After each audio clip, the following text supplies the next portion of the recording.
आपकी जय हो। महाचक्र आपकी जय हो।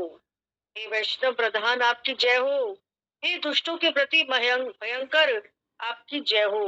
हे सज्जनों के रक्षक आपकी जय हो। उसकी स्तुति सुनकर श्री सुदर्शन संतुष्ट होकर बोले कि जहाँ राजा का पुत्र सुदक्षिण है वहां जाकर उसे जलाओ। किसने कहा? सुदक्षिण ने। तो उसकी स्तुति सुनकर के श्री सुदक्षिण संतुष्ट होकर के बोले, जहाँ राजा का पुत्र सुदक्षिण है वहां जाकर के उसे जलाओ।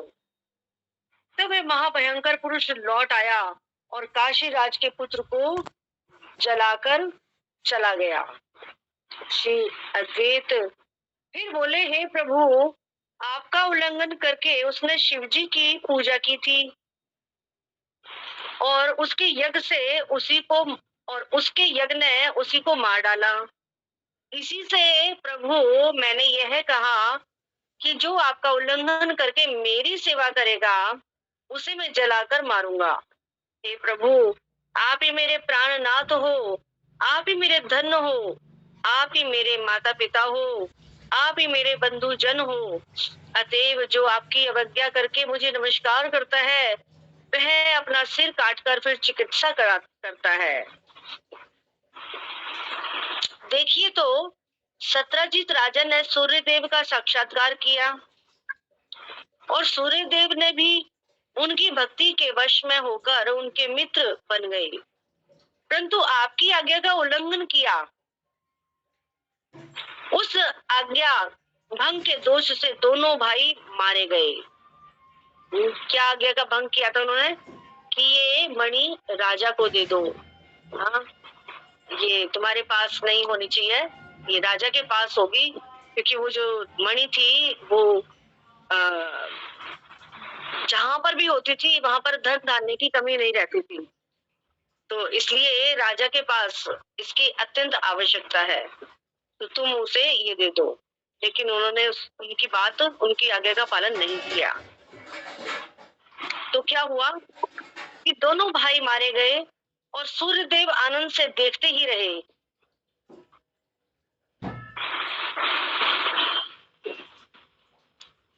प्रभु दुर्योधन श्री बलदेव जी का शिष्यत्व प्राप्त करके भी अपना उल्लंघन, आपका उल्लंघन करने से वंश सहित मारा गया। और हिरण्यकश्यप ब्रह्मा का वर पा करके भी आपकी अवहेलना के कारण वंश सहित मारा गया। और रावण ने अपने मस्तकों को काट काट कर शिव जी की पूजा की, परंतु आपका उल्लंघन करके वह भी वंश सहित नष्ट हो गया। अतएव आप ये सब देवताओं के मूल में हैं और सबके ईश्वर हो।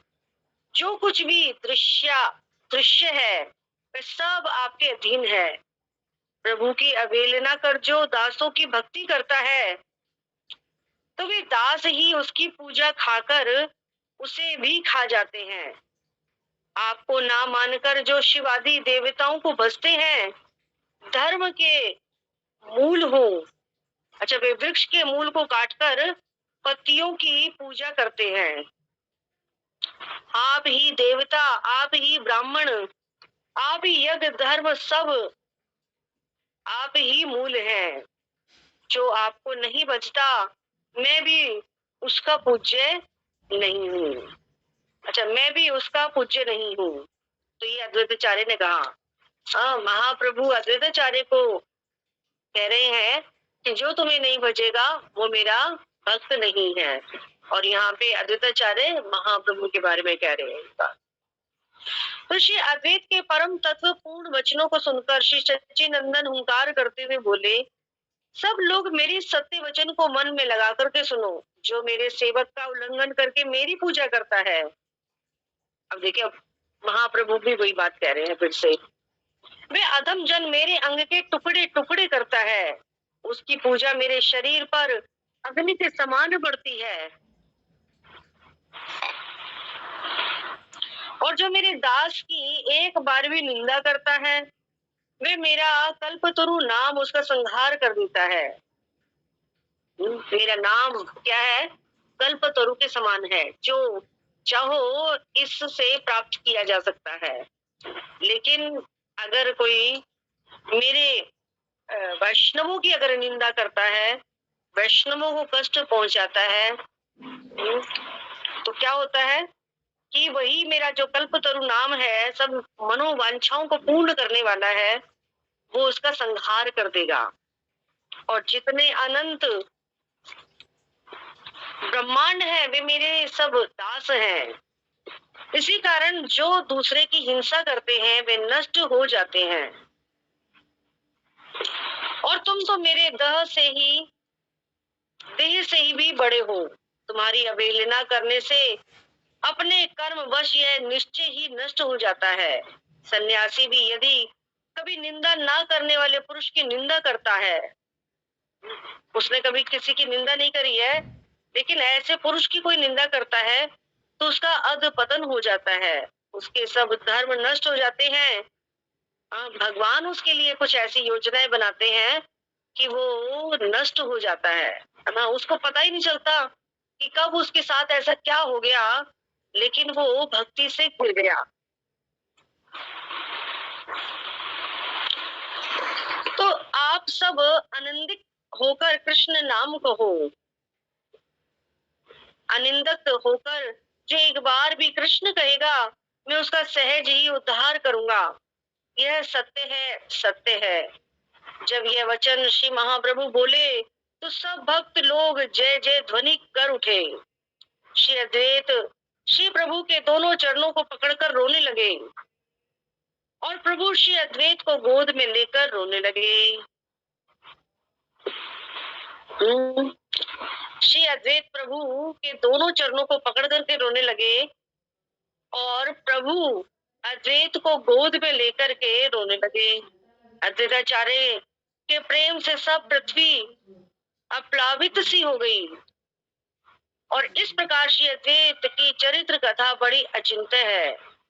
श्री अद्वैत के वचनों को समझने की जिसमें शक्ति है, वह ही ये जान सकता है कि श्री अद्वैत का ईश्वर से भेद नहीं है।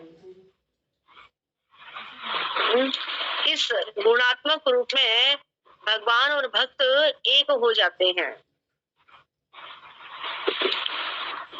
तो श्री भगवान ने प्रियकांश में यहाँ भेदहीनता अभिप्रेत है।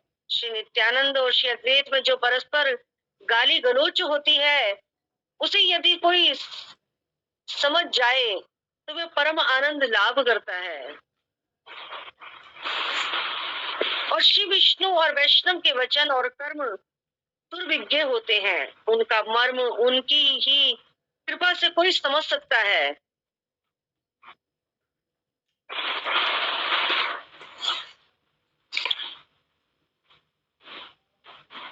इसी प्रकार से जो कुछ भी श्री नित्यानंद, श्री अद्वैत, श्री गौर और भक्तगण में वार्तालाप उस समय हुआ, उसे कहने की शक्ति एक बलराम प्रभु में ही है। वे इन्हीं गुणगान को सहर्ष मुख से गाया करते हैं। अब कुछ देर में श्री विशंबर की बाह्य दृष्टि हुई और तो वे हंसकर श्री अद्वैत के प्रति बोले, मुझ शिशु ने कुछ चंचलता कर डाली है क्या? हाँ, अब अपने उसी भाव में आ गए कि अद्वैताचार्य उनके लिए महान है और वो उनके आगे बहुत छोटे हैं। तो क्या कह रहे हैं कि इस मुझ शिशु ने कुछ चंचलता कर डाली है क्या? तब फिर अद्वैताचार्य कहते हैं, नहीं, स्वभाव से बाहर कुछ नहीं। जो कुछ आपने किया है शिशु चंचलता वश नहीं किया, अपितु ईश्वर भाव आवेश अनुसार स्वाभाविक ही है। प्रभु बोले, महाशय नित्यानंद सुनिए, जब मुझ में कुछ चंचलता देखो तो आप मुझे संभाल लिया करो। तो श्री नित्यानंद, श्री चैतन्य चंद्र, श्री अद्वैत और श्री हरिदास एक दूसरे को देख देख करके खूब हंसने लगे। श्री अद्वैत गृहिणी महासती पतिव्रता थी और जिसको श्री विशंबर महाप्रभु माता कहते थे, उनसे प्रभु बोले, शीघ्र जाकर रसोई तैयार करो और श्री कृष्ण को निवेदन करो, मैं भोजन करूंगा। इतना कहकर श्री विशंबर श्री नित्यानंद, श्री हरिदास, श्री अद्वैताचार्य के साथ बड़े आनंद से गंगा स्नान करने को चल पड़े। यह सब आनंद वेद कथा प्रसंग में विस्तार पूर्वक वर्णन होगा। स्नान करके सब घर में लौट आए। महाप्रभु सब लोग अभी आराम से आ रहे हैं। देखिए 7:16 हो गए हैं, लेकिन अभी सभी की एंट्री हो रही है। हाँ, सबको भी याद आ रहा है कि हाँ चलो कुछ कथा चल रही है, थोड़ा चल पड़ते हैं। तो स्नान करके सब घर लौट आए। महाप्रभु विशंबर ने चरणों को धोकर श्री कृष्ण को अनेक बार प्रणाम किया। श्री अद्वैत विशंबर के चरणों पर पड़ गए और श्री हरिदास श्री अद्वैत के चरणों में पड़ गए। इस अपूर्व कौतुक को देखकर श्री नित्यानंद हंसने लगे। अब ग्रंथकार कहते हैं ये तीनों विग्रह धर्म सेतु के समान है। संसार सागर की धर्म सेतु है जिस पर अनुगमन कर श्री कृष्ण प्राप्ति होती है। यहाँ पे क्या बताया कि महाप्रभु ने अपने चरणों को धोया और श्री कृष्ण को वो अनेक बार प्रणाम किया। देखिए पहले उन्होंने स्नान किया है और उसके बाद भोजन करने से पहले उन्होंने भगवान को प्रणाम किया है। ये उनका नित्य प्रति क्रिया है, ये रोज की ऐसी कि जब भी वो स्नान करते हैं भगवान को प्रणाम करते हैं। तो हमें भी महाप्रभु से ये शिक्षा लेनी चाहिए कि जब भी हम स्नान करें, जितनी बारी भी हम स्नान करें, उतनी बार हमें तिलक धारण करना चाहिए। तो तिलक धारण करने का मतलब अपने आप को सजाना है, भगवान के नामों से अपने आप को सजाना है और फिर वो मुख लेकर के भगवान के सामने हमें जाना है ना, क्योंकि महाप्रभु भगवान श्री कृष्ण को बिल्कुल भी पसंद नहीं होता कि जब भक्त उनके सामने बिना तिलक के आता है। और क्या कहते हैं महाप्रभु इस बात के बारे में? कहते हैं कि ये शमशान जैसा माथा तुम मेरे सामने क्यों लेकर के आए हो, चले जाओ तुम मेरे सामने से। इसलिए अगर हमें भगवान को वाकई में प्रसन्न करना है तो इस क्रिया को हमें हमेशा याद रखना चाहिए कि जब भी हम स्नान करें तभी हमें पूर्ण तिलक धारण करने चाहिए, 13 तिलक लगाने चाहिए। हाँ, तो ये भक्त के आभूषण हैं। कभी भी ये लापरवाही नहीं करनी चाहिए कि भी अब कितनी बारी हम नहाएंगे उतनी बारी तिलक लगाएंगे क्या? हाँ, उतनी बारी तिलक लगाएंगे। महाप्रभु तो कहते हैं कि इस माथे को कभी खाली नहीं रखना चाहिए, हमेशा भगवान के तिलक से विभूषित रहना चाहिए, ये सजाना चाहिए। जिस प्रकार से एक विवाहिता स्त्री ये दिखाती है, एक बिंदी लगा करके, सिंदूर लगा करके, हाँ वो दर्शाती है कि वो विवाहिता है। तो इसी प्रकार से भक्त को भी चाहिए कि वो ये दिखलाए कि वो कृष्ण का भक्त है। उसको तिलक धारण करना अत्यंत आवश्यक है, क्योंकि जब देखिए व्यक्ति वर्दी में होता है ना तो उसको पता रहता है ना, वर्दी में होने पर वो अपनी ड्यूटी को जानता है कि मेरा क्या कर्तव्य है, वो अपने उस फॉर्म में आ जाता है। लेकिन जब अपने घर में होता है तो घर की तरह व्यवहार करता है, और जब वो ड्यूटी पर होता है तो अपनी वो ड्रेस पहन करके जाता है। तो जब भी हम मंदिर में जाएं, और घर में तो हम जो गृहस्थ लोग हैं उनके लिए तो भगवान ने हमेशा कहा ही है, महाप्रभु ने भी कहा है और श्रील प्रभुपाद जी ने भी कहा है कि जो भी गृहस्थी है उसको चाहिए कि अपने घर में अर्च विग्रह स्थापित करे, है ना। अर्च विग्रह होने चाहिए जिससे कि वो नित्य प्रतिदिन अपने आप को स्वच्छ रख सके, घर को स्वच्छ रख सके, क्योंकि उन्होंने भगवान को उस घर में विराजमान किया है। तो जहाँ पे भगवान की प्रतिमा होती है वहां पे तो अपने आप ही स्वच्छता का ध्यान व्यक्ति रखता ही है ना। अब देखिए, जिस घर में भगवान के विग्रह, भगवान का तस्वीर, भगवान का ऑल्टर नहीं होता, वहां पर स्वच्छता भी नहीं होती है, स्वच्छता का भी ध्यान नहीं रखा जाता। नहाए हैं नहीं नहाए हैं क्या फर्क पड़ता है, हमें कोई पूजा थोड़ी करनी है, क्योंकि पूजा करने का मतलब है पहले स्नान करना, है ना। जब व्यक्ति पूजा करेगा तो पहले क्या करेगा, अपने आप को शुद्ध करेगा, अपने आप स्नान करेगा, धुले हुए वस्त्र पहनेगा। लेकिन जो पूजा ही नहीं करना जानता, उसने भगवान को अपने घर में विराजमान ही नहीं किया है, तो वो उसकी परवाह भी नहीं करेगा, है ना। जानवरों की तरह बस रात को सोया और उठा, निवृत्त हुआ और बस खाने के लिए इधर उधर दौड़ पड़ा, तो पशु जैसा जीवन हो जाता है जो अपने घर में भगवान की प्रतिमा को विराजमान नहीं करते।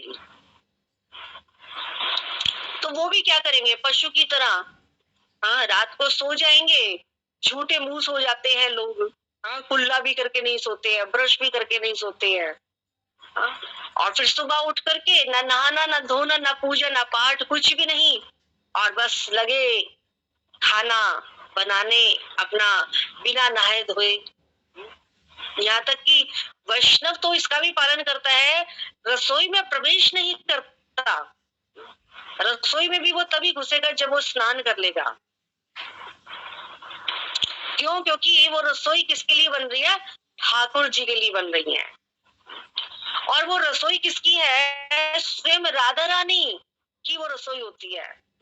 हम डिसाइड नहीं करते हैं कि हमें आज क्या बनाना है, श्रीमती राधा रानी हमें निर्देश करती हैं कि आज ये बनाना है ठाकुर जी के लिए।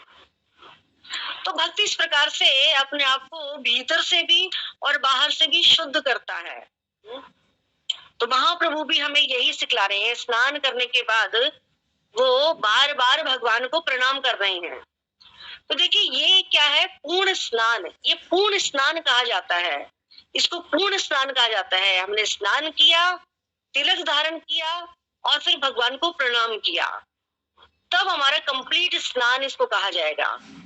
और ये अधूरा स्नान है, हमने स्नान किया और शीशे के आगे अपने आप को संवारने लगे, सजाने लगे, और भगवान के सामने हम सिर भी नहीं झुकाते, प्रणाम भी नहीं करते।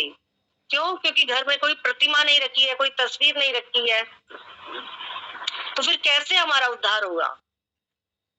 तो महाप्रभु ऐसी छोटी छोटी क्रियाएं करके हमें शिक्षा देते हैं। तो क्या कह रहे हैं कि महाप्रभु ने स्नान किया और फिर बारंबार अनेका बार उन्होंने प्रणाम किया भगवान श्री कृष्ण को। श्री अद्वैत विशंबर के चरणों पर पड़ गए। विशंबर भगवान श्री कृष्ण के चरणों में प्रणाम कर रहे हैं और अद्वैताचार्य श्री विशंबर के चरणों में प्रणाम कर रहे हैं, और श्री हरिदास जी अद्वैत के चरणों में प्रणाम कर रहे हैं।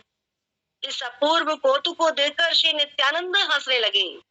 तो ये क्या है, दासानुदास, गोपीर भर्तु पद कमलयो दासानुदास।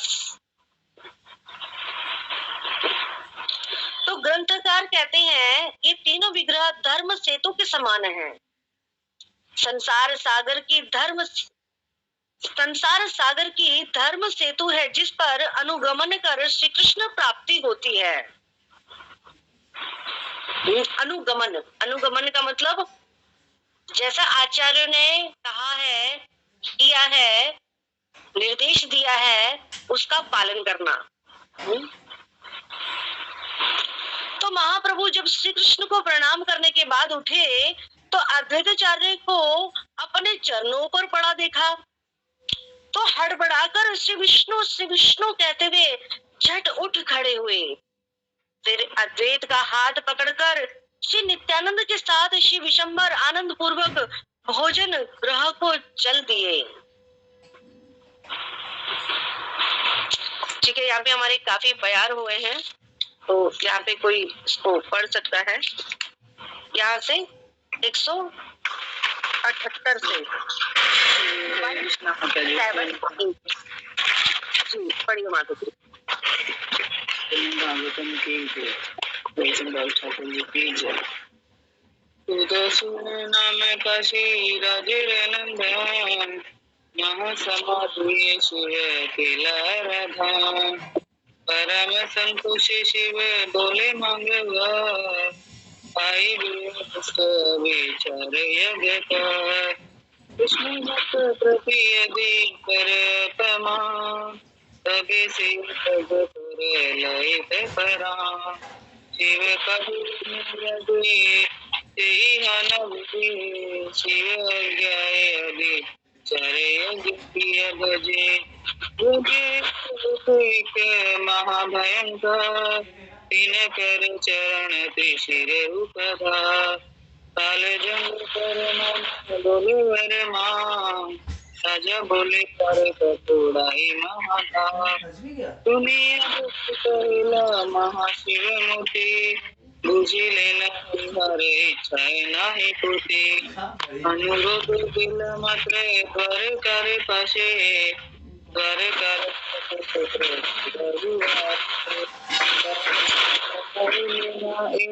सुदर्शन स्थाने, महाशिव पड़ी बोले चक्र चरणे, यारी पलाइते नहीं पारिल दुरासा, नारिल राखी अज भव दिग्वासा, इन महाविष्णव तेजर स्थाने मुनि, उथा पलाइए प्रभु जे करी सुनी, जय जय जय प्रभु मोरे सुदर्शन नाम, द्वितीय शंकर तेजे जय कृष्ण धाम, जय महात जय विष्णव प्रधान, जय दुष्ट भयंकर जय दुष्ट त्राण, कोटि संतोष लीला सुदर्शन, ओढ़े गिरा राजर नंदन, तुलसी महाभयंकर बहुड़िया, लीला राज पुत्र तुम्हारे लागे प्रभु शिव पूजा के, अतएव तारे यज्ञ तार मारिल, साहित्य बलि हो गया माता जी आपका। हरे कृष्ण।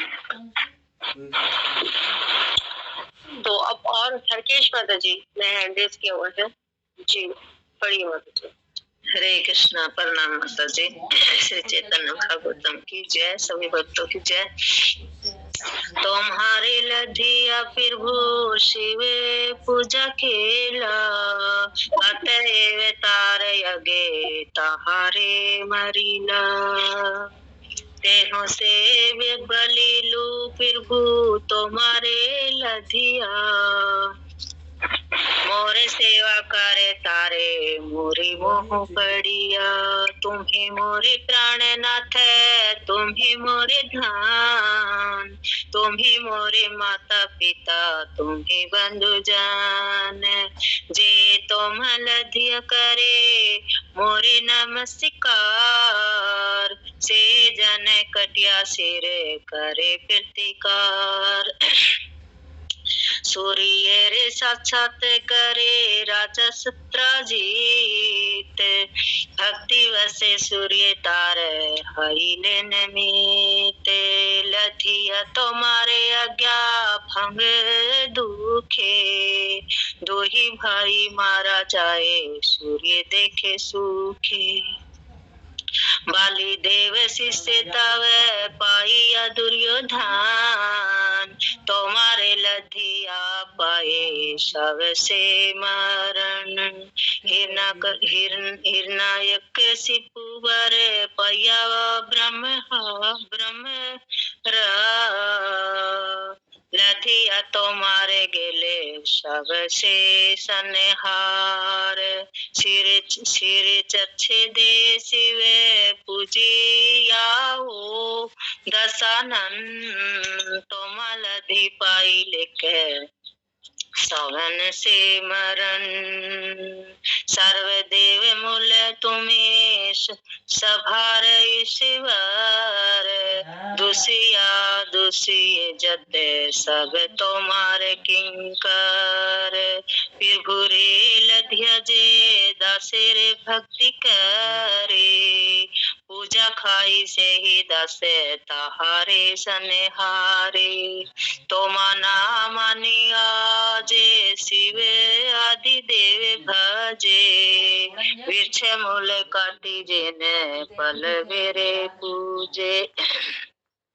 देव वीरप यज्ञ धर्म सर मूल तुम्हें, जय तोमा न भजे तार पूजे नाही आमी। महत्व अद्वैतेर सुनिया वचन, हूँ कर करिया बोले श्री सचिनंदन। मोरे सत्य सभे सुन मन दिया, जेहि मोरे पूजे मोरे सेवक लधिया।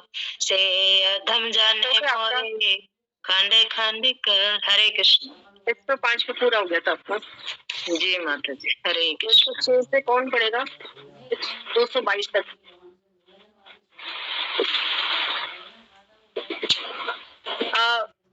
ब्रजप्रिया ब्रजेश्वरी माता जी नहीं पढ़ती हैं कभी भी। श्रीमती ब्रजेश्वरी माता जी। जी हरे कृष्णा हरे कृष्णा। अभी मैं अगला पैर पढ़ूंगी। अभी मैं बाबा जी मैं पढ़ूं क्या? पढ़िए पढ़िए।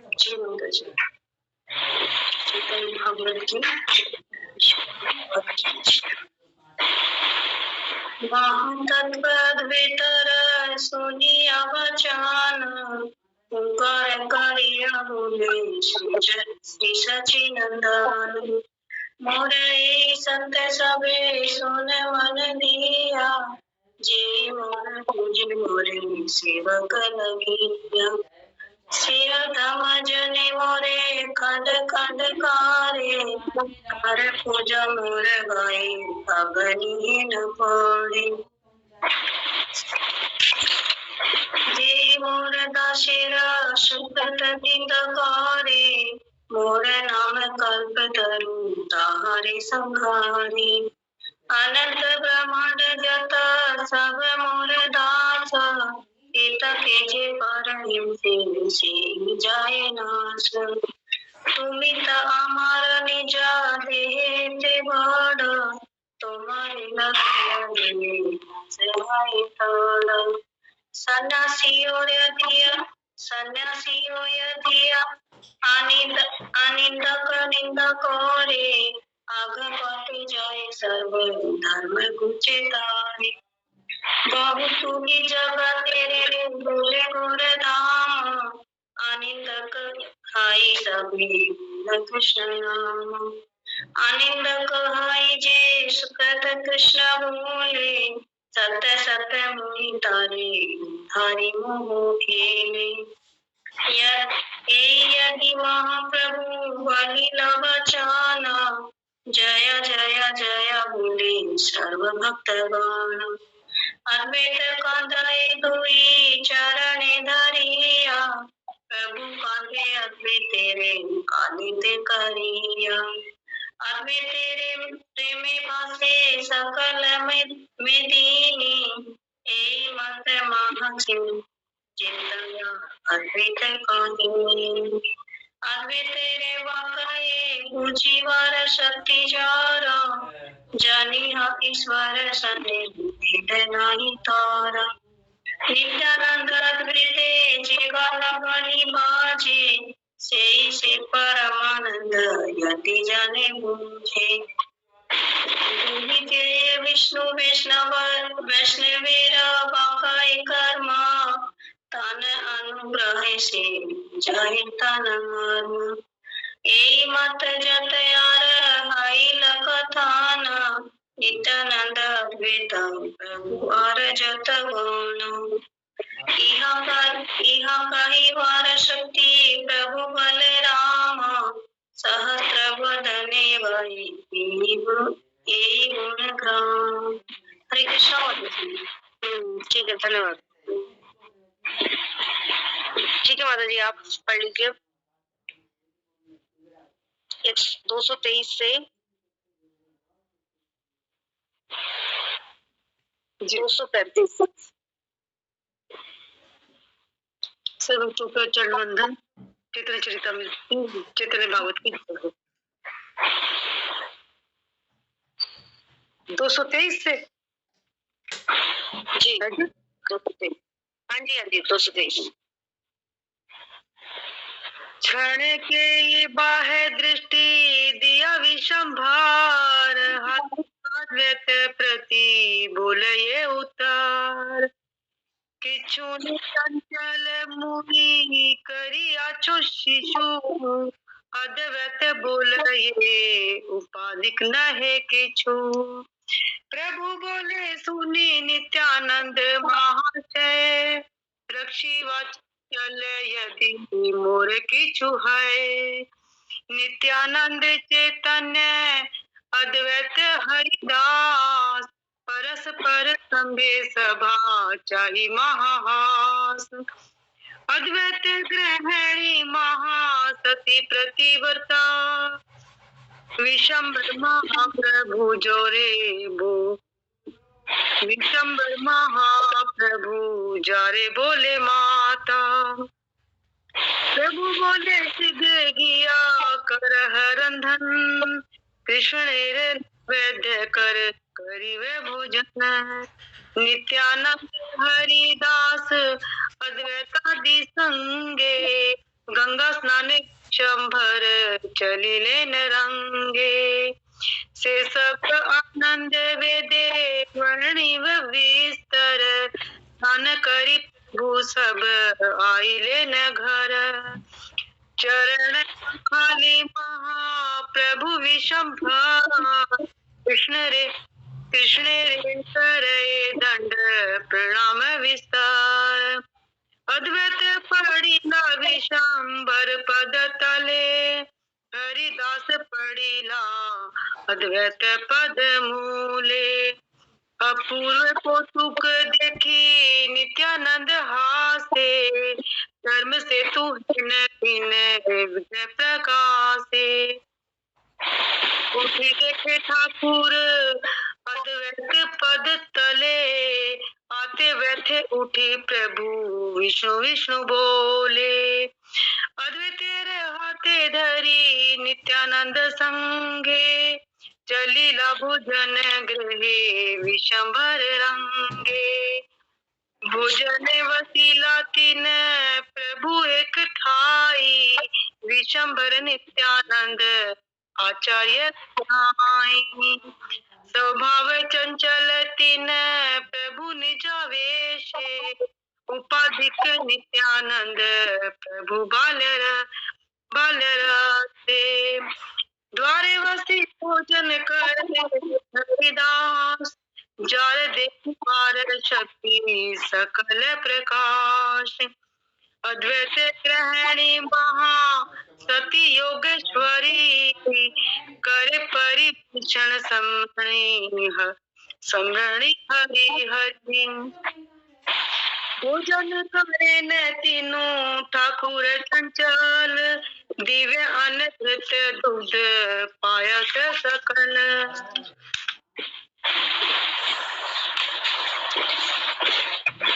अद्वैत देखिया से नित्यानंद राम एक वस्तु दुई भाग कृष्ण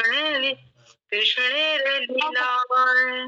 भोजन हईला पूर्ण किंतु मात्र शेष नित्यानंद हईला परम बालवेश। सर्वधारे अन्न छड़ाया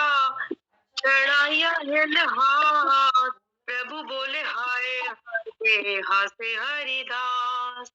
देखिया अद्वैत क्रोधे अग्नि हेल ज्वले नित्यानंद तत्व कहे क्रोधावेश छाले। एक ए नित्यानंद होता है ते आती है मध्य पेर संग गुरु नाही बोलय सन्यासी करी नाम जन्म वाना जानी निश्चय कौन ग्राम के होता ना चीने नाही जानी कौन जाती डुलिया डुलिया बोले जिन माता हाथी घर घर मात आई आते भात एखने किया है गमण रे साथ पे करीब सर्वनाथ सत्य सत्य सत्य ए सुन हरिदास। हरे कृष्ण।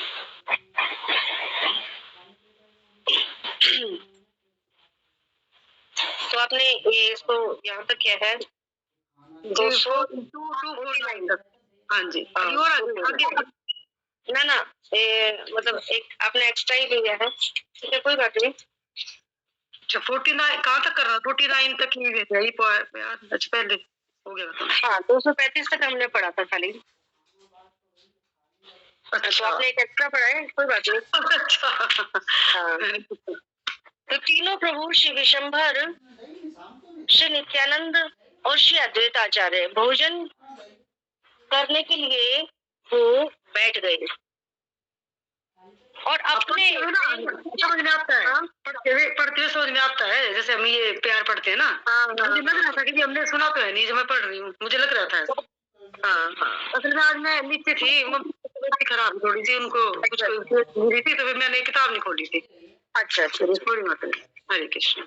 तो अपने अपने प्रेम आवेश में तीनों प्रभु का चंचल स्वभाव है, परंतु नित्यानंद प्रभु हमेशा बाल्य भाव में ही आविष्ट विशेष रहते हैं। और हरिदास जी द्वार पर बैठकर भोजन कर रहे थे। प्रभु के सब प्रकाश स्वरूपों के दर्शन करने की उनमें शक्ति थी, फिर भी उनमें दैन्य था। और महासती योगेश्वरी अद्वैत गृहिणी हरि हरि स्मरण करती हुई परोस रही थी। यहाँ पे हरिदास ठाकुर जी के बारे में क्या बताया? वो इतने दीन अपने आप को मानते हैं, जबकि भक्ति में बहुत बड़े चढ़े हैं, लेकिन कहाँ पर? दरवाजे पर बैठ करके वो भोजन कर रहे हैं। ये उनकी बड़ी मतलब दैन्यता, दीनता का प्रदर्शन है ये उनका। और तीनों चंचल प्रभु उत्तम भात, घी, दूध, खीर आदि भोजन कर रहे थे। को देख कर श्री नित्यानंद जी हंस रहे थे। और ये दोनों एक ही तत्व वस्तु के दो भाग हैं। श्री गौर कृष्ण की लीला में भोजन पूर्ण हुआ और थोड़ा सा ही शेष था कि श्री नित्यानंद बाल्य भाव के आवेश में आ गए और घर में ही सब भात बिखेर करके सारा भात बिखेर करके हंसने लगे। महाप्रभु हाय हाय कहने लगे कि हरिदास जी हंसने लगे। ये देखकर श्री अद्वैत को क्रोध से अग्नि की तरह जल उठे और श्री क्रोध आवेश के छल से श्री नित्यानंद तत्व वो कहने लगे। नित्यानंद प्रभु के बारे में क्या कहते हैं? इस नित्यानंद ने हमारी जाति बिगाड़ दी है। ना जाने कहां से इस शराबी का संग हुआ है। इसमें शराबी को क्यों कहा जा रहा है? क्योंकि वो कृष्ण प्रेम में हमेशा पागल रहते हैं। वो भजन भी है ना, नित्यानंद आनंद, हमेशा वो आनंद में रहते हैं। नित्य आनंद उनका नाम ही है, नित्य आनंद। ना हमेशा भगवान श्री कृष्ण की भक्ति के आनंद में भरे रहते हैं। इसलिए हे नित्यानंद प्रभु, मुझ पर भी अपनी कृपा का अवलोकन करो। आप तो हमेशा ही कृष्ण भक्ति के आनंद में भरे रहते हैं। भजन है ये।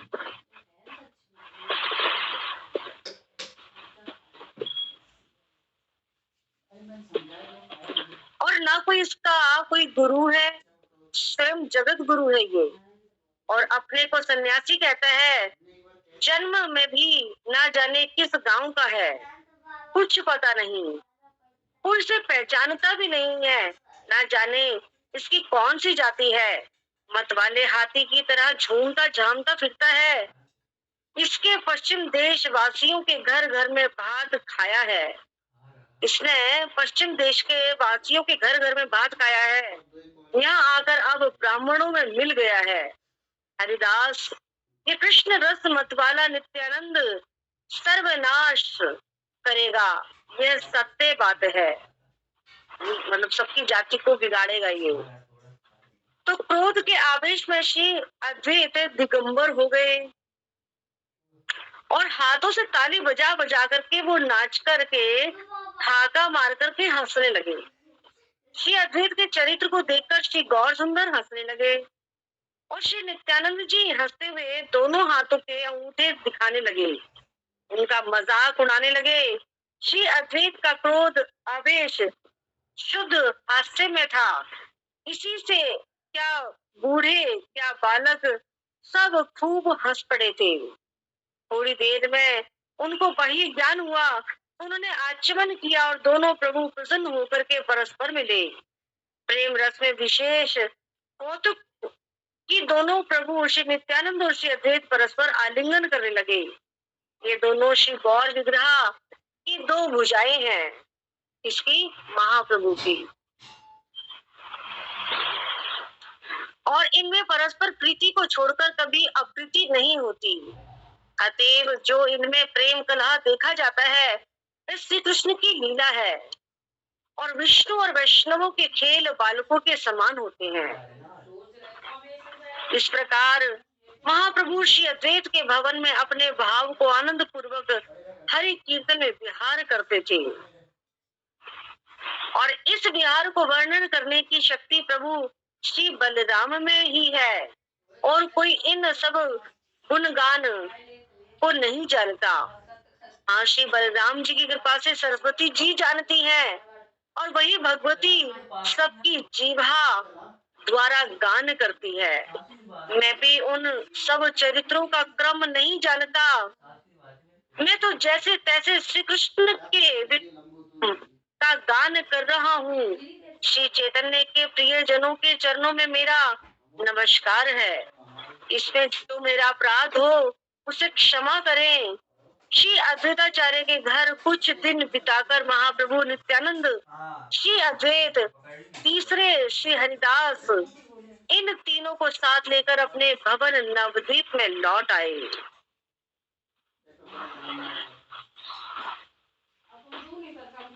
कौन? महाप्रभु अपने भवन में नवद्वीप में वो लौट आए हैं। पहले वो कहाँ गए थे? शांतिपुर। तो सब वैष्णवों ने सुना कि प्रभु नवद्वीप आ गए हैं, तो सब बड़े आनंद में दौड़े दौड़े आए और प्रभु के उस चंद्रवदन के दर्शन कर सबके पाप दूर हो गए, ताप दूर हो गए और प्रभु ने सबों को अपना प्रेम आलिंगन प्रदान किया। सभी प्रभु को अपने शरीर के समान प्रिय थे। सभी बड़े उदार भागवत प्रधान थे। सभी ने श्री अद्वैत जी को नमस्कार किया कि जिनकी भक्ति के कारण चैतन्य अवतार हुआ है। सब वैष्णव जन आनंद में मतवाले हो रहे थे और प्रभु के साथ कृष्ण कृष्ण कहते हुए कोलाहल मचाते थे। पुत्र को देखकर सची माता आनंद में विहल हो उठी और वधू के साथ घर में आनंद मंगल मनाती थी। उसे वर्णन करने की शक्ति सहस्रवदन प्रभु में ही है। जो प्रभु मेरे जन्म जन्म के जीवन है